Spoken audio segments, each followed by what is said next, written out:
रानातलं काम आवरलं आणि गणेश आणि मी गेलो गव्हाचं दळण आणण्यासाठी.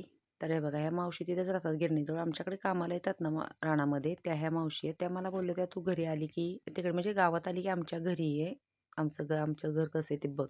तर हे बघा, खूप छान यांचं पण घर होतं. मस्त असं आता संक्रांतीमुळे सारवणं, चुलीला पोतारा, भिंती लिपलेल्या होत्या. आणि ह्या त्या मावशींच्या आई आहेत. आजी ज्या आलेल्या आहेत ना वाकत वाकत. खूप वय झाले त्यांचं, पण मी आलते तेव्हा काय भारी मस्त एकदम छान अंगण झाडत बसले होते. आता दिवाबत्ती करायला लागले. त्या मावशी सांगतात ना, माझी आई खूप काम करते. म्हातारी माणसं बसतच नाहीत. किती जर त्यांना बस म्हणलं तर ती बसतच नाहीत. काय ना काय, काय ना काय काम करत राहतात. तर अशी म्हातारी माणसं असतात.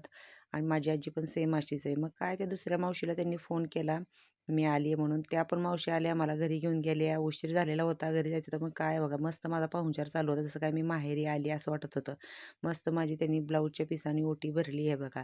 जाताना मला मटकी वगैरे भाजीला दिली त्यांच्याकडे होती, तर मला म्हणल्या, जा मोडलेली मटकी घेऊन. किती भारी ना, जिवाळीची माणसं असतात बाहेरची. तर बघा, दाखवते मी तुम्हाला त्यांनी मला काय काय दिलं. एका ठिकाणी मला असे छान चुडे दिले आम्हा दोघींना. संक्रांतीला ना आमच्याकडे चुडे घालतात बांगड्यांच्या मागे. तुमच्याकडे आहे का ही पद्धत? मला सांगा. हे बघा, ब्लाऊजची पिसं कशी वाटली ते पण सांगा.